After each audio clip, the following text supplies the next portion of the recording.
ఇంకా coming to the point, ఇది నా వ్యక్తిగతం. ఇక్కడి నుంచి నేను చెప్పేదంతా కూడా వ్యక్తిగతం.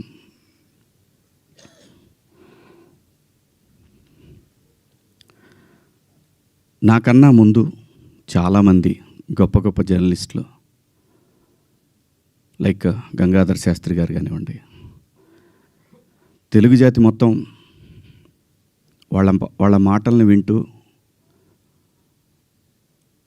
సంస్కృతిని ముందుకు తీసుకెళ్లాలనే ఆరాటంతో పనిచేస్తున్నటువంటి చాగంటి కోటేశ్వరరావు గారు, అలాగే గరికపాటి గారి ప్రవచనాల్లో స్త్రీ పట్ల, స్త్రీకున్న ప్రాముఖ్యత, వీటన్నిటి గురించి వాళ్ళు మాట్లాడే సందర్భంలో చాలామంది చాలా మాట్లాడారు. మరీ ముఖ్యంగా సినిమా ఇండస్ట్రీ గురించి కూడా అలాంటివి చేయొద్దు, మీరు అలా చేయటం వల్ల, అలా ఉండటం వల్ల, అలాంటి కట్టుబొట్టు వల్ల బయట సినిమాలో ఎలాగైనా చేసుకోండి, మీరు దానికి సెన్సార్ ఉంటుంది కాబట్టి మీరు పరిధులు దాటలేరు, బయటకు వచ్చిన తర్వాత మీరు ఇబ్బందులకు గురవుతారనే విషయాన్ని పదే పదే ఎంతోమంది పెద్దవాళ్ళు, సంస్కృతి సంప్రదాయాల పట్ల అవగాహన ఉన్నవాళ్ళు జనరేషన్స్కి చెప్తూనే వచ్చారు. నేను అలా మాట్లాడటానికి ప్రధానమైన కారణం ఏంటంటే, లూలు మాల్లో నిధి అగర్వాల్ తను పడ్డ వేదన, తన కారులోకి వచ్చిన తర్వాత తను ఎంబ్రాసింగ్గా ఎలా ఫీల్ అయిందో అది నా మైండ్లోంచి పోలేదు. వారం రోజులవుతున్నా నా మైండ్లోంచి పోలా. ఆ తర్వాత ఇమీడియట్గా సమంత గారి మీద, తెలుగు సినిమాలో నేను ఈ ఇండస్ట్రీకి వచ్చిన తర్వాత 90% ఆర్టిస్టులు, ఫీమేల్ ఆర్టిస్టులు ఎప్పుడు కూడా లైక్ రమ్యకృష్ణ గారు కానివ్వండి, జయసుధ గారు కానివ్వండి, విజయశాంతి గారు, వీళ్ళు కట్టుకున్న శారీస్ మీద, వీళ్ళు వేసుకున్న డ్రెస్సుల మీద షాపుల్లో అమ్మేసేవాళ్ళు అనమాట. నేను ఎవరిని ఈ డ్రెస్సులు వేసుకోండి, ఆ డ్రెస్సులు వేసుకోండి, మీరు కప్పేసుకోండి అని నేను చెప్పలేదండి. నేనెవరిని చెప్పడానికి? సమాజంలో ఏ రుగ్మత వచ్చినా కానీ సమాజం సినిమా వల్ల చెడిపోతుంది, మీరు వేసుకునే డ్రెస్సుల వల్ల చెడిపోతుంది, మీ సినిమా వల్లనే ఈ ప్రపంచం నాశనం అవుతుందనే మాటలు వింటూ ఉన్నాం. కాబట్టి తరచూ ఇక్కడే బతికి, ఇక్కడే నా కుటుంబాన్ని ముందుకు తీసుకెళ్తూ, నా పిల్లల్ని చదివించుకుంటూ, ఇక్కడొచ్చిన డబ్బులతో చదివించుకుంటూ, సినిమాని ఎవరు అనకూడదు అనే పంతాలో మనం ఎందుకు వాళ్ళకి అవకాశం ఇవ్వాలనేటటువంటి ఆలోచనతో నేను ఆ సందర్భంలో వచ్చిన మాటల్లో నాకు ఇప్పటికి కూడా నాకు నమ్మబుద్ధి కావట్లేదు. నేను ఆ 2 పదాలు నాకు ఎందుకు వచ్చినాయి. ఇందాక మన జర్నలిస్ట్ మిత్రులకి నేను నా ఫోన్లో ఉన్న మెసేజ్లు చూపించాను. ఏమని? ఫస్ట్ నేను అపాలజీ చెప్పింది నా భార్యకి. వెంకట గారు మీరు చూశారు కదా, ఎన్ని గంటలకండి? నైటు 1:30కి. 11:18 మా వాడికి నాకే ఎందుకో కొట్టింది, ఏది జారింది, క్షమాపణ చెప్దామని చెప్పి బాత్రూంలో, ఇంట్లో వాళ్ళందరూ బాధపడుతుంటే బాత్రూంలో షూట్ చేసి నేను మా వాడికి పంపించా. అది మీకు కూడా వినిపించాను వెంకట గారు, వేణు మీకు వినిపించాను. ఈ వీడియో కాదు, ఇప్పుడు చూస్తున్న వీడియో కాదు, అంతకుముందే ఆ వీడియో 11:18 ఉంది. నేను మా ప్రసాద్కి పంపించా, వేసేద్దాం అబ్బా ఎందుకని. అది అందరూ ఫ్లోలో వెళ్ళిపోయింది, పెద్దగా ఏమీ లేదు, ఎందుకు కెలుక్కోవటం అన్నారు.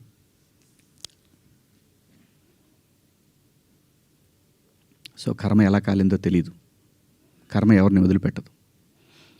అలా ఆ సందర్భంలో నేను వాడిన 2 పదాలు తప్ప నేను గమనించానండి. నైటు 11 తర్వాత 12 తర్వాత మీరు చూసుకోండి, 12:01 తర్వాత కొన్ని ట్వీట్లు వెళ్తూ ఉన్నాయి, ఎవరికి ట్యాగ్ అవుతూ ఉన్నాయి.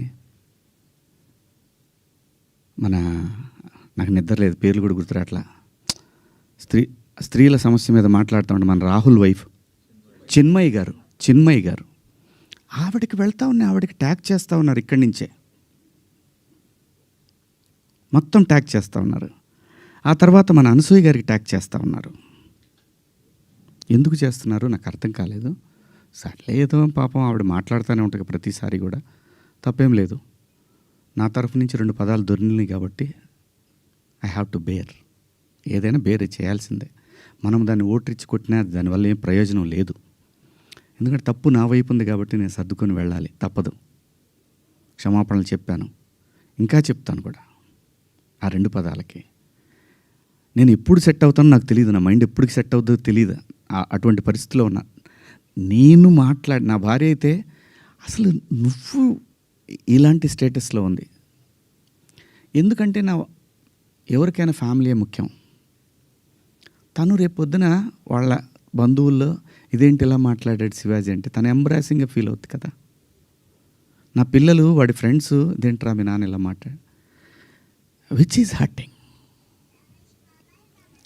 నా ఇంటెన్షన్ బ్యాడ్ లేదు. ఇంకొకటి 30 సంవత్సరాల నుంచి నేను ఇక్కడ ఉంటున్నాను, ఏ రోజు నా దగ్గర నుంచి తప్పు జరగలేదు. ఆవేశంగా ఒక లెటర్ మాకు వెళ్ళిపోయింది. వెళ్ళిన తర్వాత వాళ్ళు డిస్కస్ చేయొచ్చు, ఏమని, కాదండి ఒకసారి శివాజీ తోటి మాట్లాడి ఆయనతోనే పెట్టిద్దాం ఒక అపాలజీ లెటర్ అని వాళ్ళు చెప్పొచ్చు. ఇవేవి జరగలా. ఎవరికాళ్ళు ఆవేశంగా government of Andhra Pradesh, government of Telangana, CC to CP, CC to మహిళా commission, CC to PM, CC to international affairs. Why? ఒక్క మాట నన్ను అన్న ఏందన్న ఇట్లా మాట్లాడు, సారీ అమ్మ. నాకెవరు ఫోన్ చేసినా, నాకెవరు ఫోన్ చేయలేదు. ఒక సుప్రియ గారు సాయంత్రం ఫోన్ చేస్తే, అయ్యో శివాజీ గారు ఏంటి, సారీ అమ్మా నేను పొరపాటున 2 పదాలు దొరికినాయి. అవునండి, ఐఎమ్ కంప్లీట్లీ రిగ్రెటింగ్గానే ఉందమ్మా, నాకు ఐఎమ్ వెరీ సారీ. నాకు ఇప్పటికి కూడా అర్థంగా నేను ఎలా మాట్లాడాను ఆ 2 పదాలు. అసలు నేను బయట బూతులే మాట్లాడినంటే మాట్లాడతానండి, మన అందరం మాట్లాడతామండి, అర్థం పర్థం లేని మాటలు మాట్లాడుకుంటాం. కానీ ఒక వేదిక, ఒక పద్ధతి, జనరేషన్స్కి మనమే చెప్పాలి కాబట్టి, మన పిల్లలకి చెప్పాలి కాబట్టి. ఆవిడ సరే అండి పెట్టేసేయండి అయిపోయింది. నేను ఇచ్చేసాను, అప్పటికే నేను పంపించేశానమ్మా అప్పుడే. ఎందుకంటే వాళ్ళందరూ నాకు తెలుసు, నన్ను అన్నాను అని పిలుస్తారు. ఒక్క మాట నన్ను అడిగుంటే, ఒక్క మాట నేనేమన్నా మిస్బిహేవ్ చేశానండి ఎవరితోన్నా? ఎప్పుడన్నా మీరు ఏ ఆర్టిస్ట్ అయినా సరే, ఇప్పటికీ భూమిక గారితో చేస్తాను, మేడం అని పిలుస్తా, లయమ్మ అంట, రంభ గారితో చేశాను, సంగవి గారితో చేశాను, పెద్ద పెద్ద ఆర్టిస్టులతో చేశాను. ఇంత చిన్న మిస్బిహేవ్ చేయలేదు, చెయ్యను కూడా. ఎందుకంటే ఏదో ఒక రోజు ఇది మనకి గుదిబండై కూర్చుంటుంది. అందుకని నా పరిధి నేను ఎప్పుడు కూడా అసలు అమ్మాయిలతో దగ్గర కూడా ఎవరైనా కనపడ్డా కానీ యాటిట్యూడ్ అనుకుంటారు, ఎందుకంటే దూరంగా ఉంటా. ఏమో ఏ దరిద్రం ఎలా మనం నెత్తికెక్కించుకోవాల్సి వస్తుందో, వాళ్ళు ఎక్కడ అబాస్ పాలవుతారా పిల్లల్ని, అది నా క్యారెక్టర్. నేను నా క్యారెక్టర్ని చెప్పుకొని మనం హైలైట్ అవ్వాలనే ఉద్దేశం నాకు లేదు. జరిగిన తప్పుని నేను ఎక్స్ప్లెనేషన్ ఇవ్వాల్సిన బాధ్యత నా మీద ఉంది మీ అందరి దగ్గరికి వచ్చి, అలాగే చూస్తున్న వాళ్ళ ప్రేక్షకులకు కూడా చెప్పాల్సింది.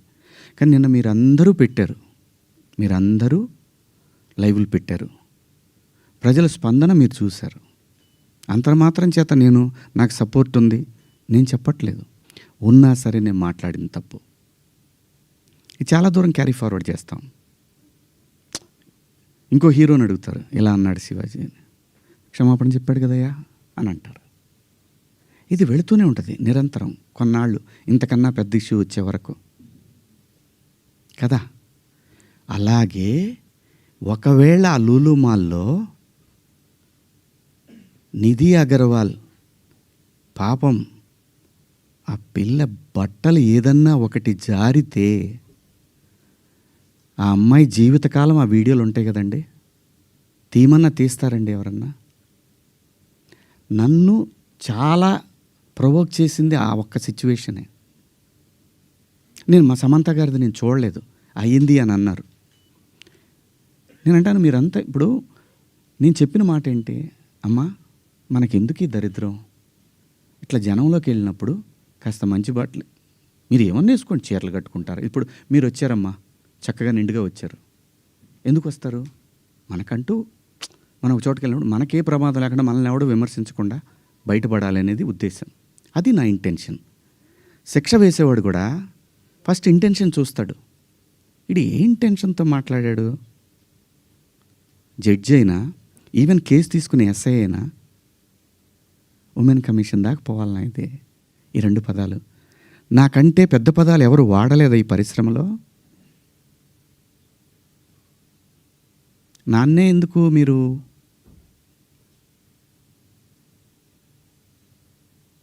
ఎందుకు నేనేం చేశాను? అమరావతి రైతులు ఆడవాళ్ళ మీద బూటు కాలేసి తొక్కినప్పుడు నేను మాట్లాడా, నేను నిలబడ్డా, ఎన్నో సందర్భాల్లో నిలబడ్డా. జంజీ కోసం ఫైట్ చేశాను నేను. రాబోయే తరాలైరా ఇవన్నీ, మీరు తినేస్తారంటరా అని అడిగాను నాయకుల్ని.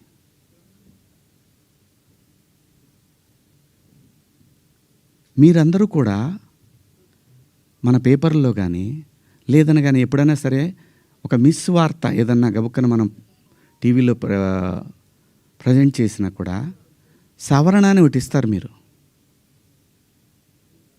మనుషులు మనం సమర్థించుకోవట్లా, పొరపాటు జరిగింది అని చెప్తున్నాను నేను.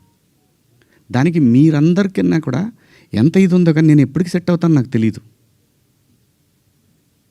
నా ఆవేదన అంతా ఆ చిన్మయ్య గారి దగ్గర నుంచి అలా అలా అలా అలా అలా అలా వెళ్ళి హ్యూమన్ కమిషన్ ఉమెన్ కమిషన్కి వెళ్ళిపోయి వాళ్ళు నాకు మెసేజ్ పెట్టి నువ్వు 27వ తారీఖు మా దగ్గర అటెండ్ కావాలి అని. అమ్మ నేను ఆల్రెడీ క్షమాపణ చెప్పాను, వన్స్ మేము రిలీజ్ చేసిన తర్వాత రావాలి. వెళ్తా, చట్టాన్ని గౌరవించాలి, ఖచ్చితంగా వెళ్తా. వెళ్ళి ఒక అపాలజీ లెటర్ ఇస్తా, నాకేం ప్రాబ్లం లేదు, నేనేం సిగ్గుపడను. నేను తప్పు చేసినప్పుడు క్షమాపణ చెప్పడంలో తప్పేముంది? ఏమీ తప్పులేదు. ఇష్టం వచ్చినట్టు మాట్లాడుకుంటున్నారు. ఒక బార్కి వెళ్తే డ్రెస్ కోడ్ ఉంటుందండి, ఒక పబ్కి వెళ్తే డ్రెస్ కోడ్ ఉంటుంది. షూ లేకుండా లోపలికి రానీడు. కొన్ని పబ్బుల్లో అయితే గర్ల్ ఫ్రెండ్ లేకుండా రానీడు. నేనేమన్నాను? మనిషి ఆదిమానవుడు కోతి నుంచి మనిషిగా రూపాంతరం చెందిన తర్వాత ఇంగితం ఎక్కడ స్టార్ట్ అయిందంటే ఈ శరీర భాగాలు కనపడటం కరెక్ట్ కాదే, ఏదోటి కట్టుకోవాలి అనే జ్ఞానం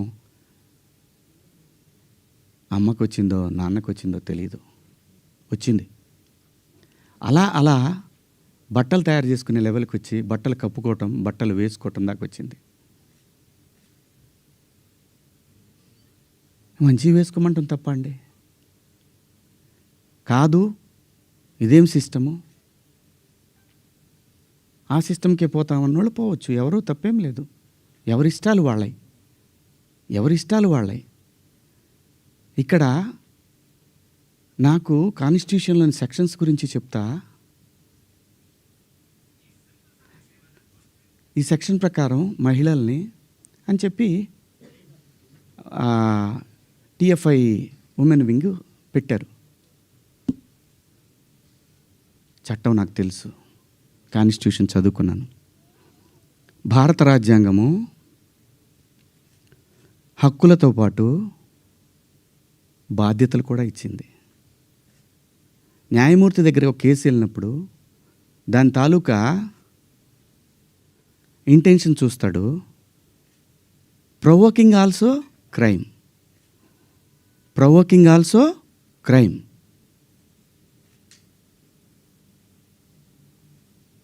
చాలామంది పెద్దవాళ్ళు, మన సీనియర్ సిటిజన్స్ అందరూ కూడా ఎందుకు అలా మాట్లాడతారు అంటే నెక్స్ట్ జనరేషన్కి వాళ్ళ సంస్కృతిని క్యారీ ఫార్వర్డ్ చేసి వెళ్తున్నారు.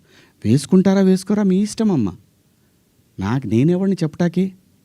అలా పోయినప్పుడు ఆ పిల్ల ఇబ్బంది పడితే అది చూసి తట్టుకోలేక మాట్లాడానే తప్ప ఎవరే బట్టలు వేసుకుంటే నాకేంటండి.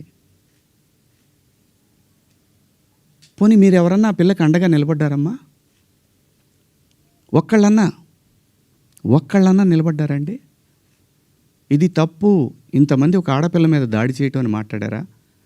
ఆ బిడ్డ కోసమే నేను మాట్లాడాను. రేపొద్దున మన తెలుగు యాంకర్లు కానీ మన ఆర్టిస్టులు కానీ చక్కగా బట్టలు వేసుకొని వస్తారు. మన సుమ గారు కానీ, ఝాన్సీ గారు కానీ, ఉదయభాను గారు కానీ, పిల్లలు కానీ, కొత్త పిల్లలు కొంచెం యంగ్ బ్యాచ్లో కొంచెం అందంగా గ్లామర్గా కనపడాలని వేసుకుంటుంటారు. దానికి నెటిజన్స్ నుంచి వచ్చే సజెషన్స్ తోటి వాళ్ళు మార్చుకుంటారు. ఆ అమ్మాయి బయట నుంచి వచ్చిన అమ్మాయి. మనకి రెస్పాన్సిబిలిటీస్ కూడా ఉంటాయి కదా. నేనెవరిని హక్కుల్ని హరించడానికి? నేను ఎవరిని అనలేదే పలానా వాళ్ళ పేరు పెట్టి. బలైంది ఎవరు ఇప్పుడు? ప్రజల చేతిలో బలైంది ఎవరు? నాకేంటమ్మా, నాకేంటి అనసూయ గారు, మిమ్మల్ని ఎందుకంటాను నేను? అసలు మీరు ఎందుకు వచ్చారు దీంట్లోకి? నేను మిమ్మల్ని ఏమన్నా అన్నానండి? నేను అన్నాను, అమ్మా బయట నుంచి వచ్చిన హీరోయిన్లు కానీ మన హీరోయిన్లు, ఎగ్జాక్ట్ వర్డ్స్, హీరోయిన్లు కాస్త ఫంక్షన్లకు వెళ్ళేటప్పుడు కొంచెం మంచి బట్టలు వేసుకొని వెళ్ళడమ్మా, మనకి ఎందుకు ఈ దరిద్రం బయట, వాళ్ళందరూ ఎగబడతారు. నిన్న మనం అక్కడ చూసాం కదా, మనం కొత్తగా చూపించేది ఏదైనా తర్వాత ఒక పదం వాడాను, విచ్ ఈస్ రెడిక్యులస్. నాకు వాడకూడదు ఆ పదం. నాకు ఇప్పటికి కూడా అది ఎన్నాళ్ళు హాంట్ చేస్తా తెలీదు. నేనా ఈ పదం వాడింది అని. ఓకే, నేను మనిషినే, నాకు కర్మలు ఉంటాయి, పొరపాటు జరిగింది.